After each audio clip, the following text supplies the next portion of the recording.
Hi everybody! Okay, so in today's episode we are going to be going over Havila and everything that's included, what that trip was like, and just all the good info. We broke it down between 8 different categories. Make sure you stay tuned to the end, because at the end we're gonna go over if we really truly enjoyed it, if we would do it again, a little bit about Northern Lights, and just some big questions. So let's go. That said, let's get into it. All right, category number 1, the itinerary. It's a big category. It's a big itinerary. That's true. It's a different itinerary, I think, is the Yes. biggest thing to say. It's not your classic cruise itinerary. No.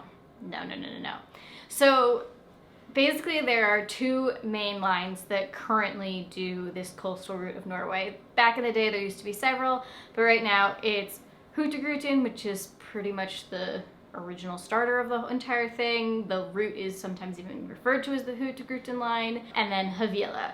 We personally chose to try Havila. It is the newest ship that's doing it. They're all very eco-friendly. We'll get into all of that. But we went from Bergen all the way up to Kirkenes, and then Kirkenes all the way back down. So we did a north and southbound, and when it does the north and southbound, it makes a total of 34 stops in 11 days. Potentially 34 stops. As you can That tell is from true. the series, sometimes if there's no one there to pick up on a small port, they just skip it. Or weather. But they get close to it every time. Oh Yes. yes, or the weather. Or if the the weather. weather just floods a section of it, yes. Yeah, we personally did this trip during Christmas time, so we had all the fun Christmas stuff, but we'll get into all that. Yep. So unlike major cruises that you typically see for itinerary where you're stopped in a port for several hours, there are very few of those on this trip. Correct. Most of the stops are between 15 and 30 minutes max, and some again 5, and sometimes they skip. And the reason for that is most of these stops are actually to pick up passengers for the ferry portion of this cruise. To get from port to port, it's the easiest way around Norway. Yeah, I mean, this whole thing basically started originally as a ferry, and now people are also using it as a cruise line, but it is mainly for the Norwegians to get from small town to small town the easiest way. Yep, and Emma mentioned earlier, there's a full itinerary we did, which was Bergen back to Bergen. You can do a northbound, which goes Bergen to Kirkenes, or you can also do a southbound, which is Kirkenes to Bergen.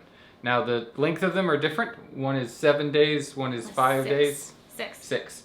Southbound is 6, northbound is 7. So having done the round trip, we would suggest doing the round trip. It was just kind of a unique, it's really relaxing trip. But if we had to pick between the two, we would do Bergen to Kirkenes, the northbound over the southbound.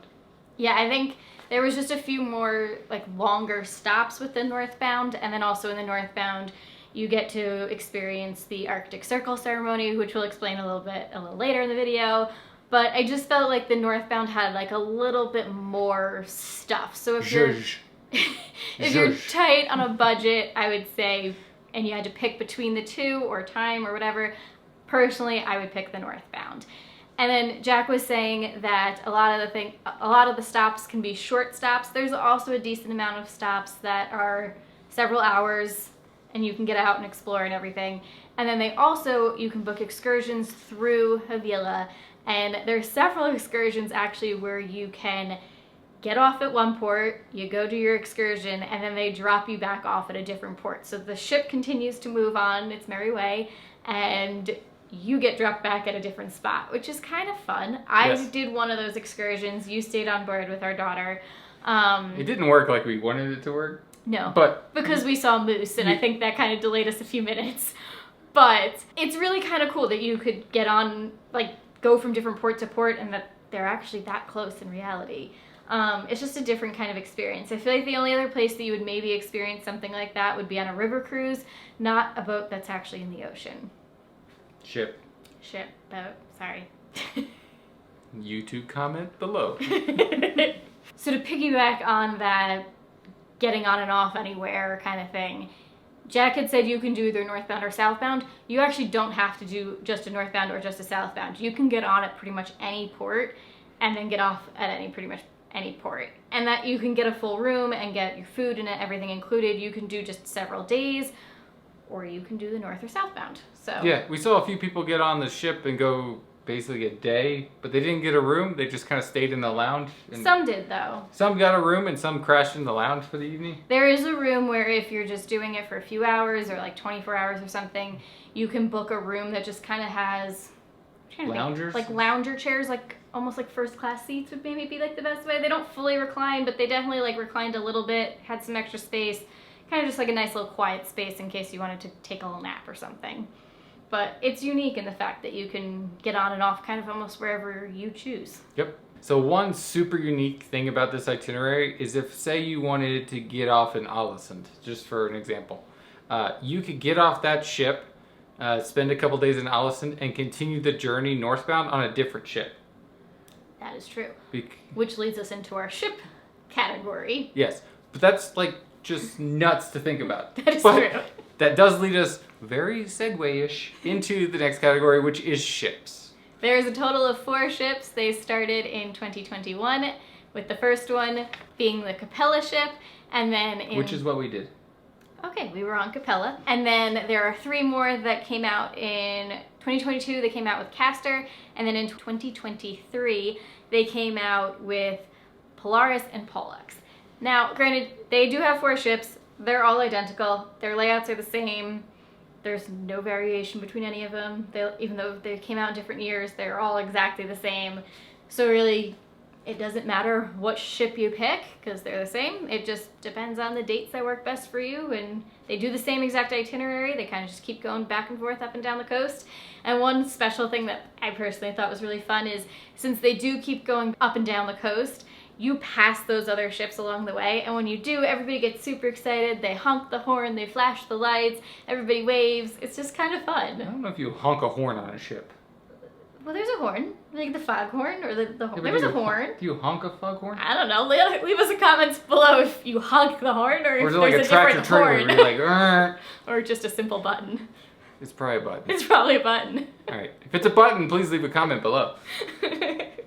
So the interior of these ships is very nice. Oh, I love it. Super well designed. It felt very Scandinavian and spacious for. It didn't feel crowded It's not a or huge clustered. ship. No, it just was very sleek and modern and simple clean. and clean. Very, very clean. And the designs are inspired by the sea, the air, the mountains, and glaciers. And it's just really pretty. Air? Isn't air just blank? I'm just pretty sure it's sky. Sea, sky, mountain, glaciers. 4 things. Sorry. The air. The air around us. Sorry. Back to the interior design. There are 9 decks on the ship. But it starts on deck 4. Yes. So really, there are 5 decks on the ship that you can get access to. Yes. And everything is within that space. And walkable stairs, the elevators work well. There is only 1 bank of elevators. It is in the center atrium of the ship. And there were 2. But there works plenty. Yeah, we never really waited for them, or they were never crowded. There was never a time where an elevator came and we were like, uh-oh, we gotta wait for another one. Unless it was like everybody was getting on at the exact same time, and that very rarely happened. Yep. So let's start with deck 4. Deck 4 is kind of where your reception is. This is where you get on and off the ship. There's also a few rooms on deck 4. Can I add something real quick? Yep. So when you get on the ship, there is no like security to get on the ship. Yeah, I was gonna go with that. We literally just walked on the ship, and then they asked us if we were there for a tour. So yeah, so we had a more unique experience of getting on. Because if you had watched our vlogs, basically we were supposed to start in Bergen. There was massive weather that created humongous waves, and the ship could not get down to Bergen. So we got on in Trondheim, and we decided as a family to fly to Trondheim just because with our daughter, we had just gotten used to time zones and everything. It was just the easiest choice for us. They did offer a free bus, but that was about a 14-hour bus ride overnight, and with 7 ferries. We just didn't, no, it wasn't gonna work for us. So, not with a 3-year-old at least. So we flew, which meant that we ended up getting to the ship first when we got the email saying that we could board. And we got there, and you basically just walk up a flight of stairs. There's no security, nothing like that you would typically think of when you go on a normal cruise, so to say. And I just opened a door and there was somebody standing in reception and I was like, hi? He's like, oh, do you want to just take a tour of the ship? I'm like, no, we're checking in. Is that okay? And it was just us for several hours. I'll leave a link for that video below because it was very amusing. But very different way to board a ship for sure. So that's deck 4. That is deck 4. There's rooms. That's where the lounge is for the people that are doing the ferry is on deck 4. Okay, yeah. So there's a little bit of interior or ocean view rooms. And then the lounge and then the reception area.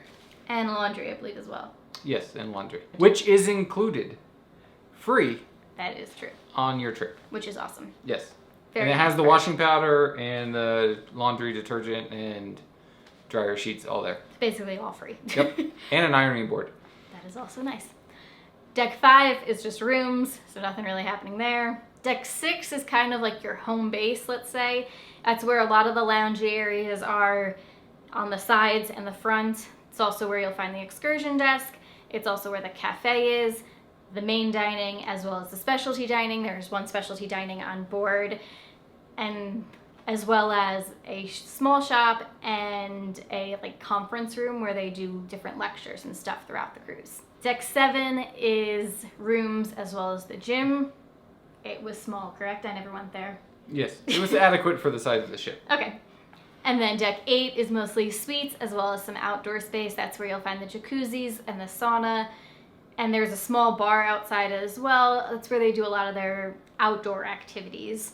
We'll get into some of those a little later. That just leaves deck 9. That is also another outdoor space. It is also where the front bar lounge is. That is covered. It has a full glass roof, which is really cool. It was very dark for ours, so we didn't really get to enjoy that glass roof, I guess, but all really fantastic. Small ship. The entire ship is designed perfect. Yeah, it really was. It was amazing. All right, something super unique about Havila is that it's the most sustainable voyages on the Norwegian coast. They have the largest battery packs ever installed on a passenger ship and can sail for 4 hours on battery. So this is very important as some of the areas where the ship goes require eco-friendly travel moving forward.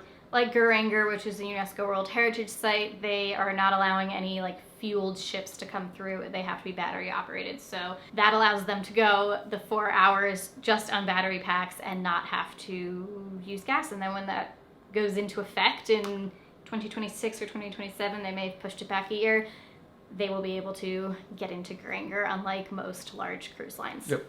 And one super unique way that they charge the batteries is they use clean hydropower to recharge the batteries, which is super awesome.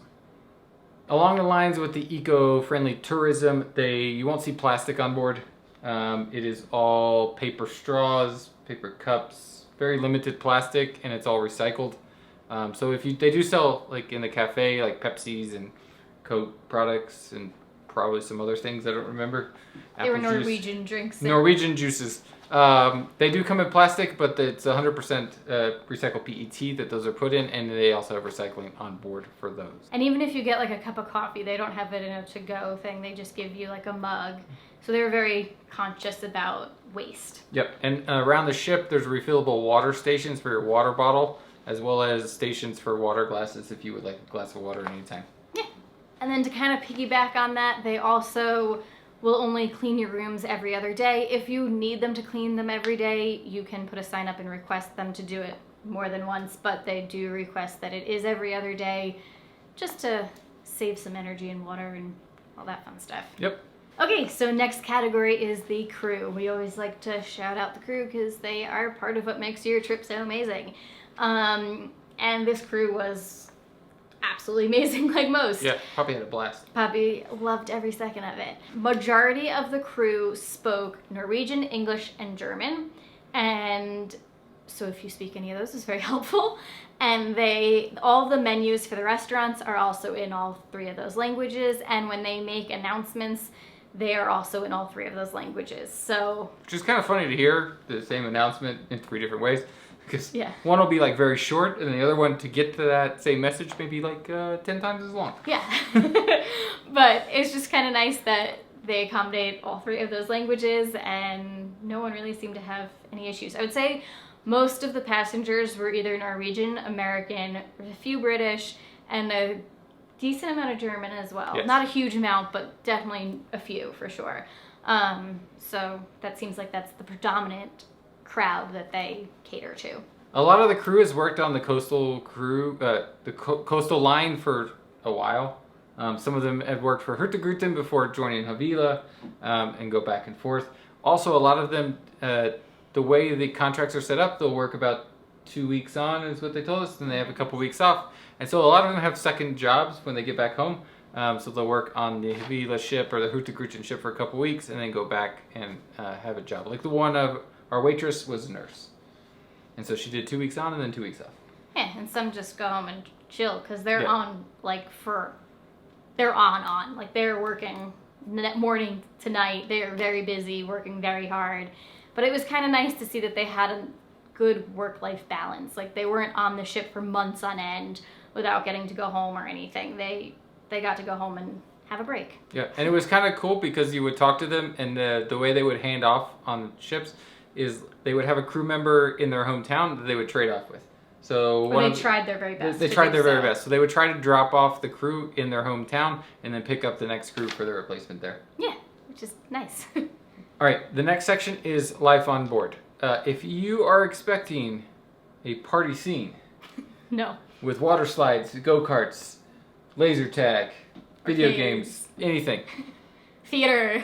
and that's all you want on a cruise, this is not the cruise for you. No, I'm just gonna tell you that. not at all. If you want a unique experience that is relaxing, And beautiful. yeah, it's honestly, you spend more time just sitting there looking, even though it was dark. Looking out the window. Yes, for ours it was very dark. But but you'd still be passing by these small towns and their lights would be on, or it would just be bright enough with the moon where you could like see the town in this like little Christmas wonderland.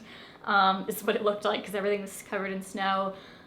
When we had some sunlight, we just had a few days where it was decently dark. Yes. But So life on board is very different than your typical cruise that you think about. And I wouldn't consider this a cruise. This is just kind of a I mean, it's a ferry first. Yes. Honestly. ferry with rooms you can rent. Exactly. So one of the unique things is you sail right next to the coast. And so while they offer Wi-Fi on board, they tell you as long as you have the international phone plan to just use your phone. So the entire cruise, we never connected to the Wi-Fi on Havila. We just used the 5G that was coming from the shore. Because you're so close to the shore in most cases that it worked totally fine. We never had an issue at all. Nope. Which is just kind of also very different. We've never been on anything where that's Yes. been the case at all. And even though you're in the ocean, you'd think it wouldn't work that great, but it did. We were very skeptical in the beginning that we would not need the Wi-Fi, but it worked great. It worked fine. Yeah. So you're not going to see Broadway shows. You're not going to see shows on There's this. no theater. No, other than the ceremony for passing the Arctic Circle. That was theater. That's fun. My Oh, pants well. are still cold from that experience. But so you're not going to get that experience. But what you will get is every port that they pull into, the announcer who sits in the store, the little store, he or she will give you a kind of rundown of that port, the history of the port, the size of the port, what they're famous for. It's kind of cool. If you're not like directly, obviously, where you like in the downtown, and he'll say it's about a 30-minute walk. Just go out, turn right. They'll explain that for you as well, which just makes it easy if you don't have cell service. In addition to giving you the history of the towns, if you pass by something that's important, like a bridge that's different or unique, or little fishing things in the water, they will say it on the announcements and kind of just give you a little bit of rundown of what we're passing, which is also nice. And there is also a conference room on the ship, and they will do different activities. Like, since we were there for the winter, they did things about the Northern Lights and different things about fishing. They had a bunch of different lectures that you could go to and They had a whole learn. lecture on the coastal cruise, like the history of the coastal yeah. cruise. So obviously some of those would depend on the season that you're going, but they had something almost every day, I would say. Yep. And then they also do different activities on board, very small ones. They're not going to take up a lot of time at all, but we were passing by a town that was known for their clipfish, so they gave us a clipfish meal. You could go up to the deck and get that and try it and learn a little bit about it. They had another one that was a cocktail that you could get, and then they have the Arctic Circle ceremony if you're going northbound, which that one's just a lot of fun. They have a Norseman man that is in charge of the sea and all this stuff. He comes out and tells a little bit of story in all the languages, and then they basically, you want to explain what they did since you did it? No, the people that do that, they need to learn. Really cold water. Some of us did it. Well, I'm going to show a clip here. So. Some of us didn't do it. Well, I was going to do it, and then when he told me not to, I was like, yeah, okay. I wasn't planning on changing today, so. But it is super, super fun, and I highly recommend at least going up and watching it, even if you did not partake in it. Typically, they don't usually have themed cruises, but there are a few occasions where they do. Like, we were there for Christmas. The Christmas one, Santa came, gave some gifts to the kids. All the way from the North Pole. Wasn't that far. Well, it wasn't that far. We were pretty close. It was really, really fun. And because it was Christmas, they had brought aboard somebody who sang some music for us several nights. Yes, from New York City. Yeah, he was Native American. He was Native American from New York City, grew up in Brooklyn, and married to a Norwegian woman. He was a lot of fun. Yeah, he was a hoot and a holler. Yeah. But usually there aren't people on board doing live music or anything, but occasionally they will have cruises that are music based. Like I know they have one coming up that's a blues music cruise, and then they have another one that's all Northern Lights based, so they have a whole bunch of lectures, they bring on people. So they occasionally will have things like that, but for the most part, there's no real activities or anything going on at night. I forgot, it wasn't just Santa. Mrs. Claus came with Santa. Of course, how could we forget? Now, personally for me, I was super excited about hopefully seeing the Northern Lights. We will talk about that at the end, but if you were there to see the Northern Lights and you were there in the time frame of the Northern Lights, there is a button on your phone that says Norlight, and you click that, and if there are Northern Lights, it will make the announcement in your room. Obviously, if you're other places on the ship, they will announce it over the loudspeaker, just so you know, and you can run up and see the Northern Lights. That was important for me. Yep, and also one of the unique things on this is if you are traveling outside of Norway, if you're not from Norway, they ask that you carry travel insurance. Actually, it was required for medevacs and getting you from a medical facility. So we would actually say you should get travel insurance on every trip. I would 100% say you need to get it on this trip. Well, you need to. Because you could be in the most remote town in Norway and have a medical emergency, and it's going to cost an arm and a leg if you do not have medical insurance. Yes, and they require it in order to get on board. Yep. So it was about $100 for the 2 weeks for all three of us, so it's not a high expense, and it's just peace of mind. Yes. And then in regards to other activities on board, they do have a kids corner if you have any children. Literally a corner. It's literally a corner. Poppy loved it though. I mean, she had fun in it. They had a little like coloring and blocks and not a lot of stuff at all, but a few things. And then there's also a bookcase that has some books, games and puzzles if you want a little activity to do as a family. Just another option while you're looking at the gorgeous views passing you by. And now if you have children, if they're under 3, they're actually free, which is phenomenal.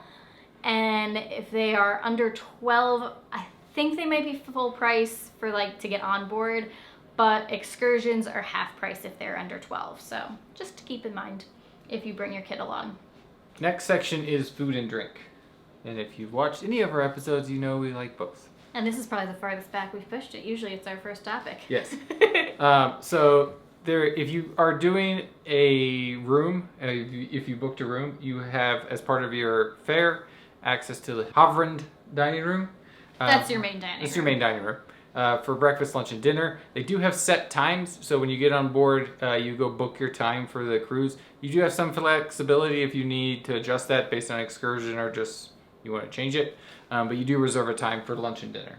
Yeah, there was like 3 different time slots, and like whatever one, like A, B, C, let's say, you had if you picked A, your breakfast, lunch, and dinner were already like picked. You can't jump between. Basically like early, middle, late. Yes. Kind of had to think about it. Basically, yeah. Also on board is a premium dining option called Hildring, which is Sorry for our pronunciation. That may not be 100% correct. Yes, we try our best. It's a 5-course tasting menu. It is a surcharge extra, but it was delicious. Delicious. And I would say... Actually, all the food on board was delicious. Everything was amazing. But Spoiler alert. Yes. We'll get in a little more to that. But for the 5-course tasting menu, it's a set menu. Northbound was a lot more fish and seafood forward. Southbound was more meat oriented, so you had more reindeer and things like that. Yep. So as part of the main dining, it does change as you travel. It switches 4 times total on a round trip. And each one is like a different region within the Norwegian coast and the specialties that come from that. Yeah, so they source everything locally, and the menu reflects where you are and what's on the menu, basically. Yep. But they do also have a set option that's there the entire time. It's just a subset that's there. 2 options, I want to say, that were there at all times, and then the rest kind of changed. It was usually 4 options. We never had a bad meal. No, everything was phenomenal. So their food portions are on the smaller side because they're very, very conscious when it comes to food waste. Let's just be specific. Their portions are actually the portion size of a meal. Yes, but like for lunch, they suggested that you picked 3 items. It wasn't necessarily just like 1 plate of something, and then they would come with, you'll see here, but like smaller little tapas plates, basically. It would probably be the best way to explain it. Dinners were bigger portions, but lunch especially and breakfast were smaller portions, and they suggest picking a few. And you can always order more than 3 if you wanted it, but again, they're very conscious with their waste. To that point, they have a lot of pride in reducing as much waste as possible. So they have a goal of limiting the average food waste. The goal is 75 grams of waste per person per day. By doing so, they reduced as much as 60 tons compared to a buffet style meal. So you will not see a buffet on here, but you will see a sit down for breakfast, lunch, or dinner, and you can order what you want. Yeah. This is the last section on food, so you want to talk about your last place to eat? Yeah. The last option for food is the cafe. How do you say that one? Havila. We're going to go with Havila. Okay, great option. It's kind of smaller options. They had pizza. They had really good burgers too. Everyone wanted a burger. Yeah, the burgers were fantastic. But they had other options. They had a lot of baked goods there. That's kind of where you would get your sodas, things like that, coffee, the waffles. Oh my God, they were phenomenal. If you go on this, just please trust me and just order a waffle. Just try it. It's included. It's included. It was delicious. That's all I have to say. So good. But the food there was really, really, really tasty, and it was great if you were just like, I just want a little snack. I don't need to sit down and eat. Great options. It's also where you get your like espresso. Yes. Coffees as well as sodas, and they also have beer. Oh yeah, beer too. Yep. All right, the last part on the food and drinks is the drinks. There is a bar on deck 9 forward, in the lounge that you can order. It's open in the afternoon, late afternoons, in the evenings. But they do drinks unique on Havila. So you can pre-buy credits. So I was gonna say, when we were on, you could buy drink units basically, but it seems as if they're starting to get rid of that. Okay, so just X that. So on board, you will find local drinks and beers, liquors. Ciders, which usually I'm not a cider person coming from the U.S. because they're usually too sweet, but their ciders were closer to wines. They were really good. Yep, and they even have their own beer. The Havila beer. Oh, yeah, they did. They had 3 or 4 different kinds of Havila beer. And so the bartenders were great. They had cocktails as well. Just want to throw that one in there. You can Wine, order beer, cocktails. They had everything you need on a ship. It's just, you're not going to have an all-inclusive package like you typically do on other cruise lines. That's not an option. But everything was delicious. Yes. They made good cocktails too. Yep. So next category is the rooms. We currently purchased a junior suite since it was the 3 of us and we still had nap times. With our daughter. And Poppy had nap time. Yeah, our 3-year-old had a nap time. And so our room had a pull-out couch and like a little kind of living space with a TV in the middle, a little desk, and then the bed. And then in the room, there was a mini fridge, a hairdryer, robes, slippers, coffee machine. They replenished the coffee pods. A balcony. A balcony. So that was actually not in the room, it was outside. That was outside the room. Okay. But it was a good sized balcony. Yes. I will say it was also interesting to have a balcony that had like snow on it and ice on it. That's usually not something you get to experience too often. But yeah, it was a fantastic room. But that being said, as lovely as the suites are, honestly, the other rooms looked amazing as well. We got to peek our head into a few of them. Interior rooms were very nice, as well as the ocean view, little big porthole window. Yeah, I don't think you need a suite on this trip. No, I mean, if you want to splurge, go for it, or you need the space, but all rooms seemed very nice. And again, that very sleek Scandinavian design throughout. Okay, the next category is price. And it's kind of a unique thing. It's pretty much a set price for a window of time. You won't see variability in price like week to week. It'll be like it's $1,300 for a interior per person. Like just this is not the actual price, but this is my math. And it'll be from like I don't know, June 24th through September 26th. They're all the same price. So yeah, like depending on the season, they don't usually change. They may go up if it's like Christmas or something like that, but they're pretty steady. They don't run sales or deals or anything like that. The only sale that I've kind of seen them occasionally run is for solo cruisers. Sometimes they'll have a slight discount if you are a solo person, and just one individual. So if you're looking to book this, don't expect the cost to go down as you get closer. Just yeah, there's no perfect time to book it. Book it whenever it works for you, basically. We really hope you've enjoyed the Havila series. If you haven't so, can you please subscribe, hit the like button, and the notification bell to stay up to date on our latest, because we will be going back to Norway soon. Yes. So, we love Norway. It's fantastic. It brings us to our last category, which I think is the most important. Would we do it again? Yes. Without a doubt. No hesitation whatsoever. It was extremely unique and different in the best possible way. I personally would love to try it for the summer, just because in the summer they have daylight almost 24/7. So if Havila seems to watch this episode and would like to reach out to us, we would gladly like to be on the ship during the summer. This episode in this series has not been funded by or sponsored by Havila at all. No. They have no idea who we are. No. But this summer... Sometimes I don't. Okay. I would absolutely love to try it in the summer because they have daylight for basically 24/7. So you would get to see all of those amazing views that we kind of missed in the dark. But it also just looks amazing. And also in the summer they go to like Bergen and some of the fjords, which they don't do in the winter. But, I mean, it's so beautiful to see everything that Norway has to offer, so. Yep, but one super cool offer that Havila does is called the Northern Lights Guarantee. If you Which we did. If you book between October 1st and March 30th. 31st.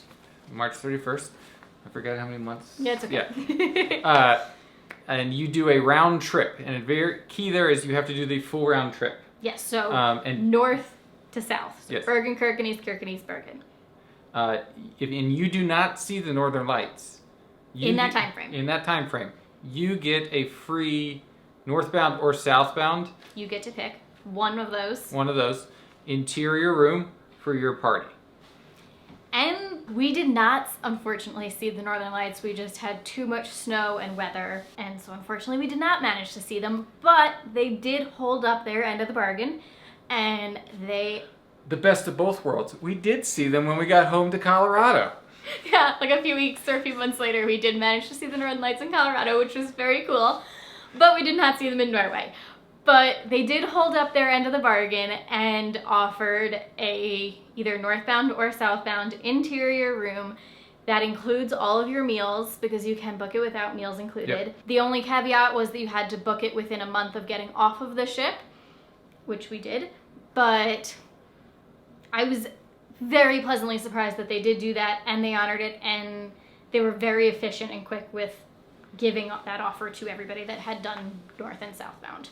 So overall, we loved the Havila experience. It was super neat. It was amazing. If you want a unique experience to see Norway, we would highly suggest it. 100%. Hope you enjoyed this series. We are transitioning into another series. But we're back in Norway. But we're back in Norway in a couple weeks.